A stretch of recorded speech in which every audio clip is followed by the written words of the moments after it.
How's it going? Good. Creed, you weren't here for the Super Bowl a couple of years ago, but obviously the offensive line was the storyline of that game. I'm just wondering if you can sense from the guys who were here what having the opportunity to play Tampa again means to them. Yeah, I think we're looking towards this game just like any other game. We have a goal that we want to achieve, and that's to win this game. So I think everybody's pretty fired up about that. Obviously, not too many of the guys are still here from that year, but the guys that are here, we've talked about it and everything, and everybody's just kind of ready to go. Creed, I have to ask you about Jack Barrett's comment. He's kind of noted that they feel like they can dominate and have a quote coming out party. When you guys hear something like that, how much is that motivating even more for a certain game?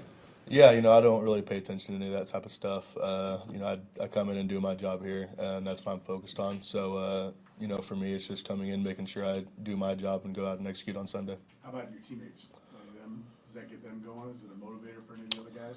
Not really. We haven't talked about anything. We're just focused on the game, focused on executing, so that's what we're going to do. So what about this defense?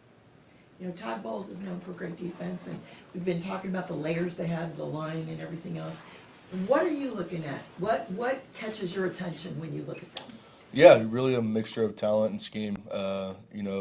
They have a good defense for sure. Very talented players, whether that's the D-line, the linebackers, the secondary. They have talented players, all throughout. And, their DC does a great job, but their schemes too. So it's going to be a tough challenge for us. But we're excited to get after it. Gary Gainey was pretty blunt when he was in here. He said, you guys got your asses kicked. Is that a motivating factor this week? I mean, do you feel, is there a greater intensity, especially from what coaches are demanding from you this week? Yeah, I think anytime you lose a game like that, you're ready to get that taste out of your mouth. So, everybody's been we've had a really good week of practice so far. Everybody's been fired up and really focused and just ready to go out there and, try to change that and, get back to winning and things like that. So everybody's really motivated right now. Everybody's executing well in practice, and we're practicing with intent, which is very good right now. So. Are there things that you learned from that Colts game, though, especially on pass protection, that you feel like you can apply towards Tampa? Yeah, they do. Their schemes aren't really too similar, but for us, it's just about executing. That's what it is for us. So we're going to go out there and making sure we execute better this week. Creed, I know you talked about Eric the other day saying, you got your ass kicked and everything. It was a tight game. Like, it seemed like everything that could go wrong for you guys on both sides of the ball, special teams did.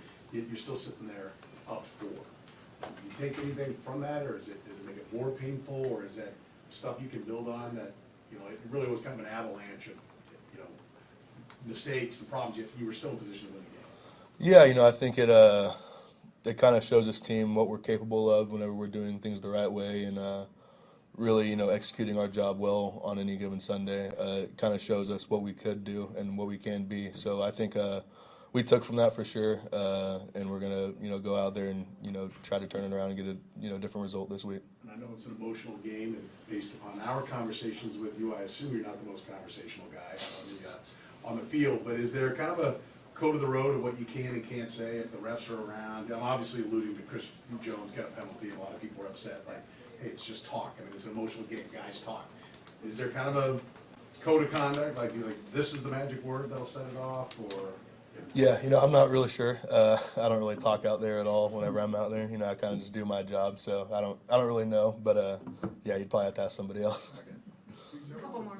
Creed, you're always going to be tied to Nick Bolton because you guys were part of the same draft class. I just wonder, from your vantage point, what makes Nick exceptional? Yeah, I mean, Nick is a very talented player. He's awesome to watch, and I think it's a mixture of things. His instincts are extremely good. He's very instinctual. Then you pair that with how he studies, how he sees the field, kind of being able to see what's coming before it comes, things like that. It helps him a lot, and I mean he's a great player. Creed, are you noticing that even if you can't get into specifics, just defensive linemen treating you differently this year after a full year of tape? Not really, no. They haven't really treated me any different. They're going to go out there and they're going to do their scheme. They're going to do what they're coached to do every week. So for us, it's our job to handle that. Anybody else? Thanks, Creed. Thank you, Creed. Yep. Thank you all.